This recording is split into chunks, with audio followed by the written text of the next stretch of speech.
कहाँ से शुरू हम करें ये फसाना, शहीदों की बातें वो गुजरा जमाना, गुजरा जमाना।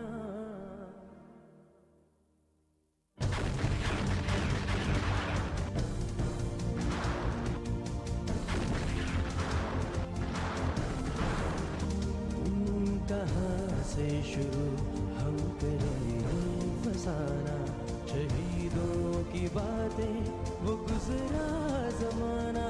कहाँ से शुरू हम करें ये फसाना, शहीदों की बातें वो गुजरा जमाना।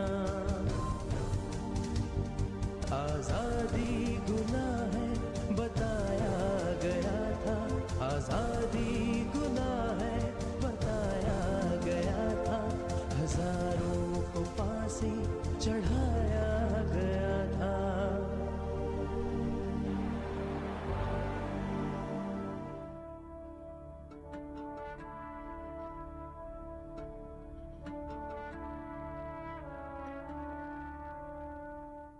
कर चले हम फिदा जानो तन साथियों, अब तुम्हारे हवाले वतन साथियों।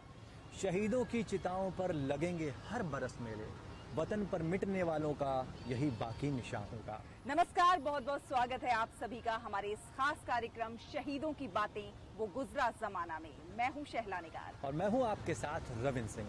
आज हम उन दो बड़ी घटनाओं के बारे में बात करेंगे जिसने फिरंगी सरकार को घुटनों के बल लाकर खड़ा कर दिया था। जी हाँ, जहां असहयोग आंदोलन ने अंग्रेजों के माथे पर शिकन ला दी थी, तो वहीं दांडी मार्च में उमड़े जन सैलाब ने अंग्रेजों की रूह को कंपा दिया था। तो चलिए बढ़ते हैं आगे और इस सफर में शुरुआत करते हैं कि आगे क्या हुआ।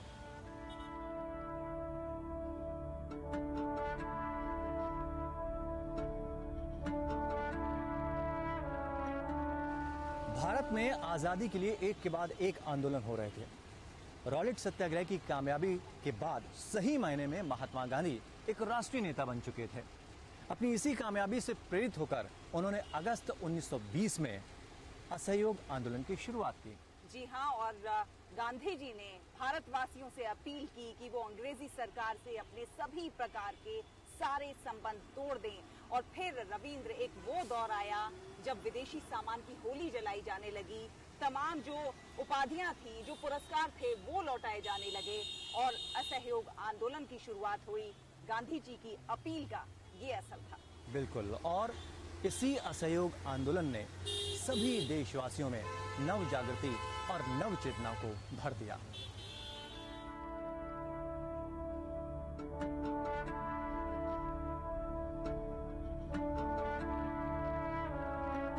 जलियांवाला बाग नरसंहार सहित अनेक घटनाओं के बाद महात्मा गांधी ने अनुभव किया कि ब्रिटिश हाथों में एक उचित न्याय मिलने की कोई संभावना नहीं है। इसलिए उन्होंने ब्रिटिश सरकार से राष्ट्र के सहयोग को वापस लेने की योजना बनाई। महात्मा गांधी और भारतीय राष्ट्रीय कांग्रेस के नेतृत्व में असहयोग आंदोलन की शुरुआत सितंबर 1920 से फरवरी 1922 के बीच चलाया गया, जिसने भारतीय स्वतंत्रता आंदोलन को एक नई जागृति प्रदान की, जिसने देश में प्रशासनिक व्यवस्था पर प्रभाव डाला।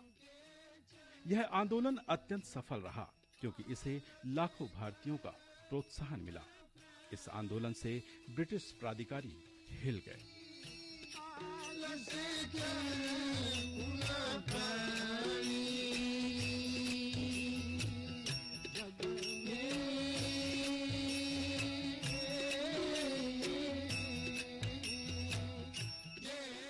इसके बाद साइमन कमीशन को ब्रिटिश सरकार द्वारा भारत सरकार की संरचना में सुधार का सुझाव देने के लिए 1927 में भारत भेजा गया। इस कमीशन में कोई भारतीय सदस्य नहीं था और सरकार ने स्वराज के लिए इस मांग को मानने की कोई इच्छा नहीं दर्शाई। इससे पूरे देश में विद्रोह की एक चिंगारी भड़क उठी और कांग्रेस के साथ मुस्लिम लीग ने भी लाला लाजपत राय के नेतृत्व में इसका बहिष्कार करने का आह्वान किया। इसमें आने वाली भीड़ पर लाठियां बरसाई गई और शेरे पंजाब लाला लाजपत राय एक उपद्रव से पड़ी चोटों के कारण शहीद हो गए। ब्रिटिश सरकार के आदेशों की संपूर्ण अवज्ञा करने के लिए नागरिक अवज्ञा आंदोलन की शुरुआत दिसंबर 1929 में कांग्रेस के सत्र के दौरान की गई और महात्मा गांधी ने इस आंदोलन का नेतृत्व किया।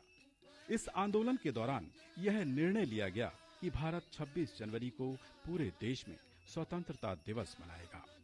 26 जनवरी 1930 को पूरे देश में बैठकें आयोजित की गईं और कांग्रेस ने तिरंगा लहराया। ब्रिटिश सरकार ने इस आंदोलन को दबाने की भरपूर कोशिशें की और इसके लिए लोगों को गोलियों से भून दिया गया। हजारों लोगों को मार डाला गया। महात्मा गांधी के साथ कई हजार लोगों को गिरफ्तार किया गया। लेकिन यह आंदोलन देश के चारों कोनों में फैल चुका था। इसके बाद ब्रिटिश सरकार द्वारा गोलमेज सम्मेलन आयोजित किया गया और गांधी जी ने द्वितीय गोलमेज सम्मेलन में लंदन में भाग लिया। लेकिन इस सम्मेलन का कोई नतीजा नहीं निकला और नागरिक अवज्ञा आंदोलन दोबारा जीवित हो गया।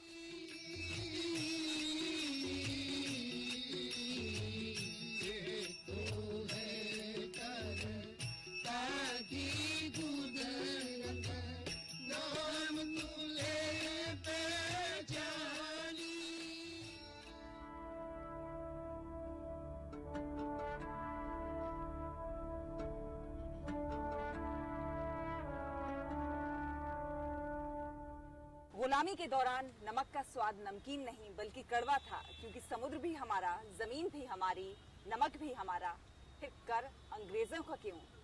बस इसी बात ने महात्मा गांधी को विवश कर दिया नमक कानून तोड़ने के लिए और वो निकल पड़े अपने दलबल के साथ साबरमती आश्रम से दांडी के लिए। और ये घटना हमेशा हमेशा के लिए इतिहास के पन्नों में दर्ज हो गई।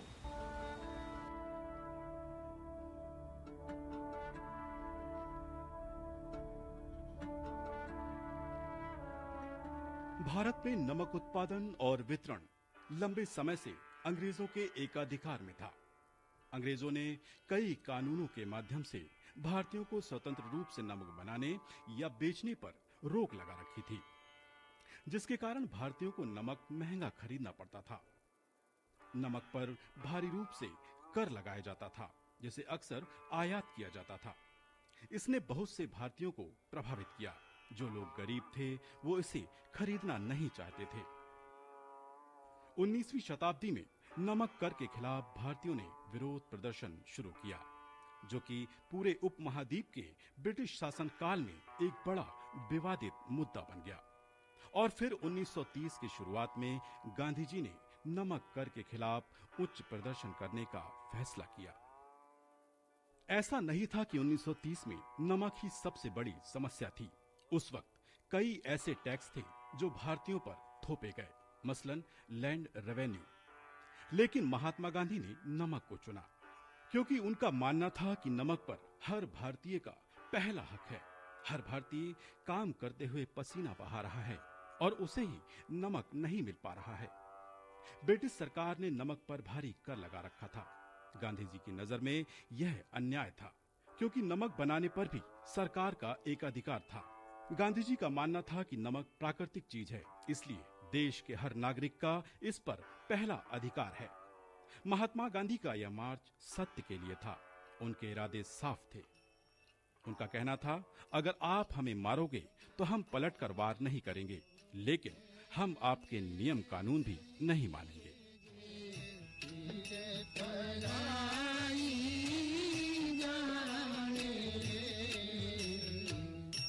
नमक मार्च, जिसे दांडी मार्च या नमक सत्याग्रह के नाम से भी जाना जाता है, सन 1930 के मार्च अप्रैल महीने में महात्मा गांधी के नेतृत्व में भारत में प्रमुख अहिंसक विरोध प्रदर्शन हुआ। भारत में ब्रिटिश शासन के खिलाफ गांधी जी का सविनय अवज्ञा यानी सत्याग्रह के एक बड़े अभियान के रूप में मार्च पहला कदम था, जिसका भारतीय जनता ने पूर्णतः समर्थन किया और इस सत्याग्रह ने दुनिया भर के लोगों का ध्यान केंद्रित किया।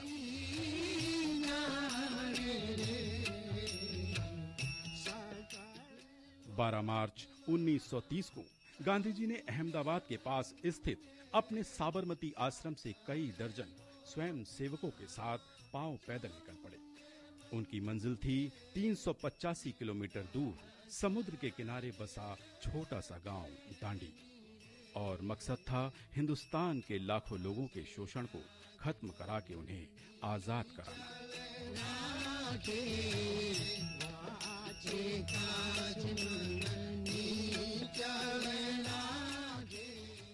हालांकि 10 दिन पहले ही उन्होंने अंग्रेज सरकार से नमक पर टैक्स हटा लेने को कहा था।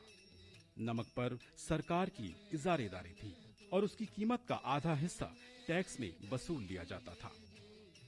लेकिन 12 मार्च 1930 को देश में एक ऐसा बदलाव हुआ जिसने भारतीयों की किस्मत बदल दी। पहले 10, फिर 200, फिर 300, 400 और धीरे धीरे 2500 लोगों की भीड़ गांधी जी के पीछे पीछे जुटती जा रही थी। 63 साल के गांधी जी का इरादा पक्का था और उनके इरादे पर लोगों का। महात्मा गांधी ने नमक का कानून तोड़ने के लिए दांडी मार्च किया। भरोसा था, उनके पीछे था सफेद धोती पहने लोगों का रेला। सफेद धोती पहने लोगों का रेला इतना बड़ा था कि उस मार्च को सफेद नदी का नाम दिया गया।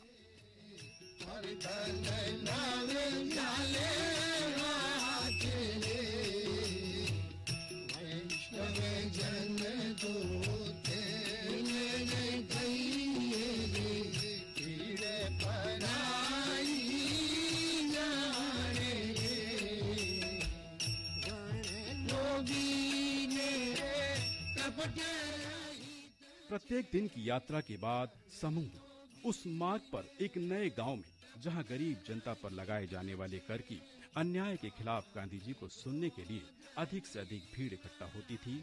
सैकड़ों से भी अधिक अनुयायियों के मूल समूह में शामिल हुए।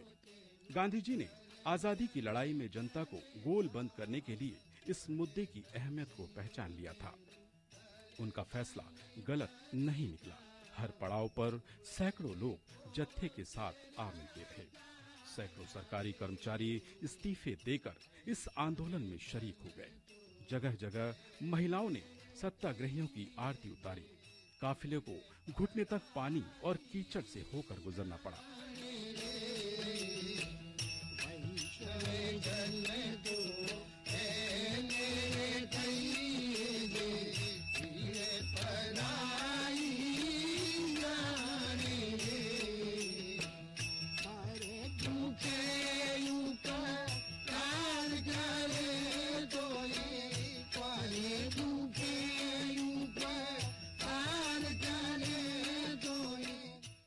दिन के 385 किलोमीटर के लंबे सफर के बाद 5 अप्रैल को गांधी जी अपने अनुयायियों के साथ दांडी पहुंचे, जहां अरब सागर के तटीय इलाके पर बसा दांडी ऐतिहासिक पलों का गवाह बनने वाला था।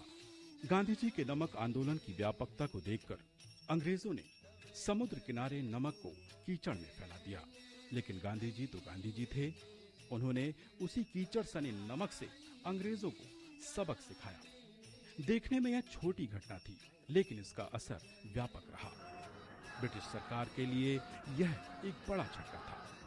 ऐसा करके गांधी जी ने जैसे ब्रिटिश साम्राज्य के असीम बलबूते को चुनौती दी थी और लाखों हिंदुस्तानियों को आजादी की लड़ाई में कूद पड़ने के लिए तैयार किया। दुनिया भर में गांधी जी की इस कोशिश की चर्चा हुई। कई अमेरिकी अखबारों ने भी इसे प्रमुखता से कवर किया। अमेरिकी पत्रकार बेब मिलर उस वक्त वहां मौजूद थे। उन्होंने बाद में लिखा, अचानक स्थानीय पुलिस लोगों पर डंडे बरसाने लगी। लोग गिरने लगे, लेकिन किसी ने भी पलटकर वार नहीं किया। मिलर की इस रिपोर्ट के बाद इसकी चर्चा अमेरिकी संसद में भी हुई।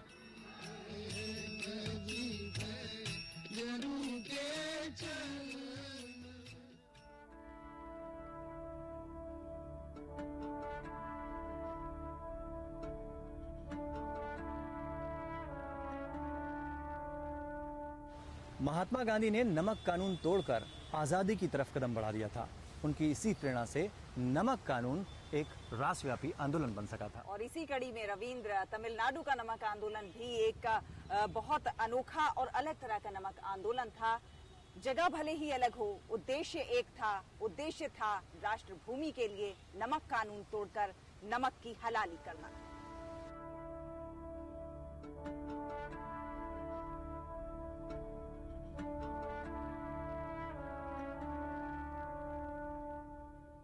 दांडी नमक सत्याग्रह के बाद देश में कई जगहों पर नमक सत्याग्रह चला, लेकिन दांडी नमक सत्याग्रह के बराबर का और कोई नमक सत्याग्रह हुआ तो वह था तमिलनाडु का नमक सत्याग्रह। भारत के स्वाधीनता आंदोलन में तमिलनाडु ने कई अवसरों पर अपनी विशिष्ट छाप छोड़ी। तमिलनाडु का नमक सत्याग्रह भी ऐसा ही एक विशिष्ट अवसर था। तमिलनाडु का दांडी नमक सत्याग्रह श्री राजगोपालाचार्य जी के नेतृत्व में चला।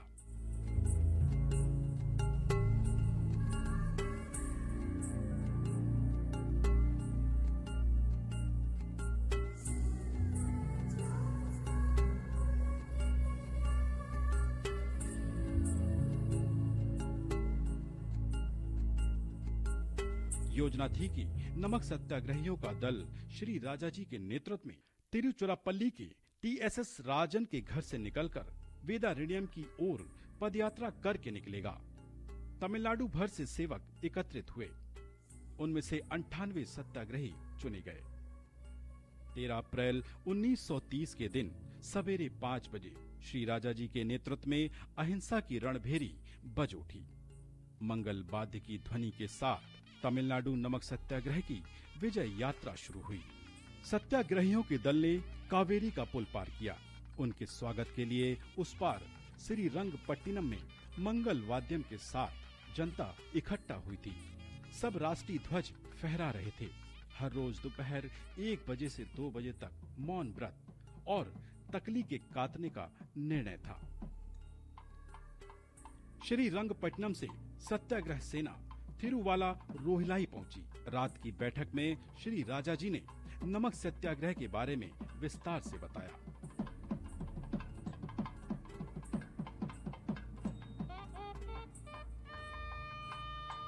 अप्रैल 1930 दूसरे दिन राजाजी ने वंदे मातरम, भारत माता की जय, इस जयघोष के साथ नमक हाथ में लिया और नमक कानून भंग किया। पुलिस की आने में थोड़ी देर हो गई। पहले तो वो कुछ देर हक्के बक्के से रह गए, फिर सिर्फ राजाजी को कैद कर लिया गया। नमक कार्यालय का एक कमरा जेल बना। सामान्य रूप से कैदियों को ही मजिस्ट्रेट के पास ले जाया जाता है, लेकिन इस संदर्भ में मजिस्ट्रेट ने कैदियों के पास आकर कार्रवाई की और दंड दिया। Rajaji, after a great struggle, able to reach Vedaranyam on 28th of April. 29th, he has requested the Satyagrahis, marchers, to observe fast and silence to inculcate more inner strength. Next day, 30th, was decided to be the day for actual defying of salt law.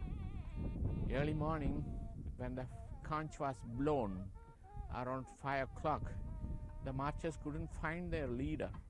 Rajaji, as he has arranged with Vedaratnam 2-3 people of confidence like Nahanada Deshkar, Marimuthu Thevar and Rajagopal Iyer, took Rajaji in the early morning towards east of Vedaranyam to come to the seaside.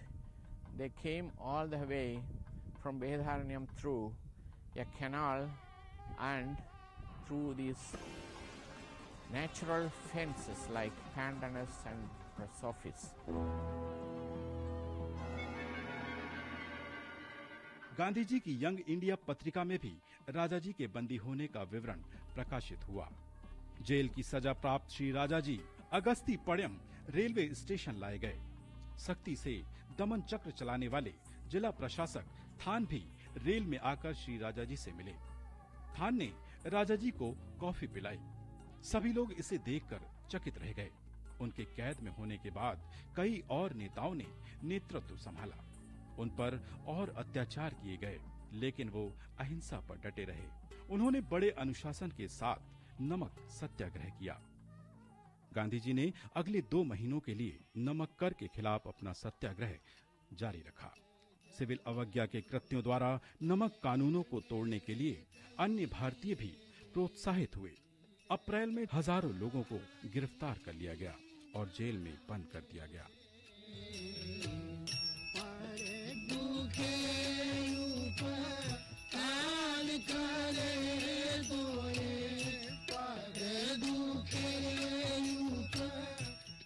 Gandhi ji की गिरफ्तारी के समाचार ने कई हजारों लोगों को सत्याग्रह में शामिल होने के लिए प्रेरित किया। 21 मई को सरोजनी नायडू के संरक्षण में योजनाओं के रूप में नमक के काम पर मार्च आगे बढ़ाया गया। पुलिस ने कुछ 2500 शांतिपूर्ण मार्चकारों पर हमला किया और उन्हें पीटा। वर्ष के अंत तक लगभग 60,000 लोगों को कारावास में डाल दिया गया।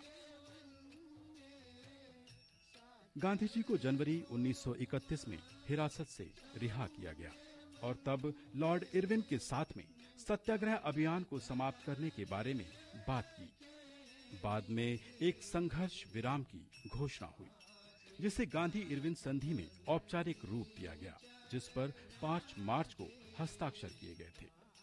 1931 में दूसरे गोलमेज सम्मेलन में भाग लेने के लिए कांग्रेस की एकमात्र प्रतिनिधि के रूप में गांधी जी लंदन गए। वहां उन्होंने भारत के लिए पूर्ण स्वतंत्रता की मांग की, जिसे ब्रिटिश सरकार द्वारा स्वीकार नहीं किया गया। फिरंगी हुकूमत को अब तक ये एहसास हो चला था कि हिंदुस्तानियों को राजकाज में हिस्सा देकर ही शांत रखा जा सकता है। सुलह समझौते और बातचीत का एक लंबा दौर शुरू हुआ, मगर अंग्रेज थे कि एक हाथ सुलह के लिए बढ़ाते और दूसरे हाथ से कोड़े फटकारते। इस बीच हिंदुस्तान की जंग आजादी में दूर दराज के देशों की राजनीतिक गूंज भी सुनाई देने लगी। Have been all officially reported. Call that as you like. It is complete independence that we want.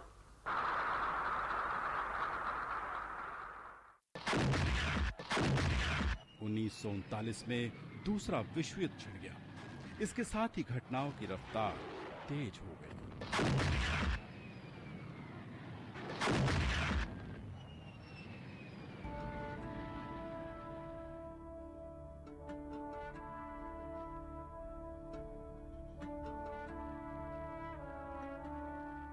तो आजादी की ये जद्दोजहद इतनी लंबी चली थी रविंद्र की, जितने किस्से, जितनी कहानियां सुनाई जाएं कम है। आजादी की इन कहानियों को परत दर परत हम आपके लिए खोलते रहेंगे, आपके लिए लेकर आते रहेंगे अपने इस खास कार्यक्रम के जरिए। बिल्कुल शहला, और अभी हमारा सफर कहाँ खत्म हुआ। अभी तो हमने आगाज किया है और प्रसार भारती सेंट्रल आर्काइव्स में ऐसे ढेरों आजादी के किस्से दर्ज हैं, जो हम परत दर परत आपके सामने लाते रहेंगे।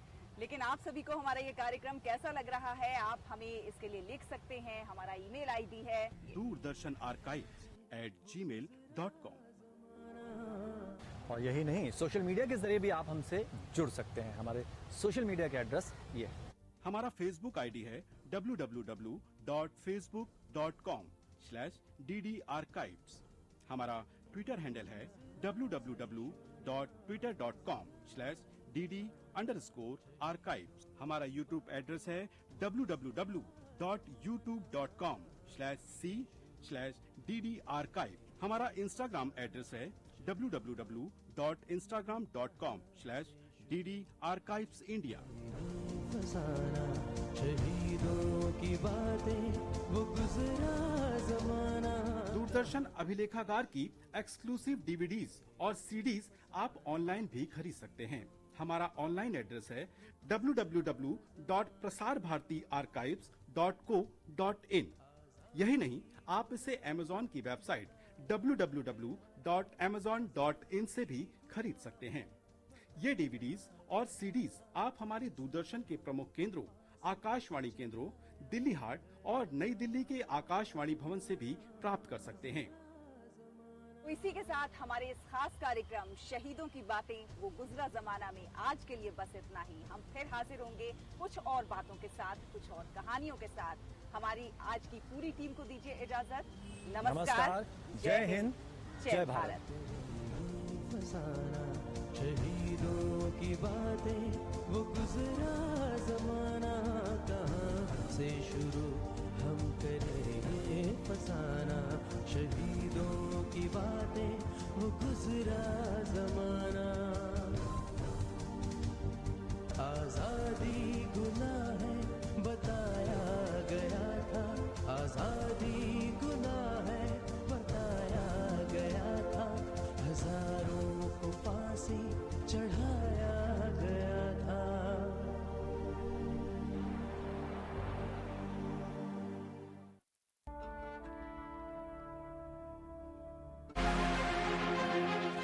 हमारी इस खास पेशकश में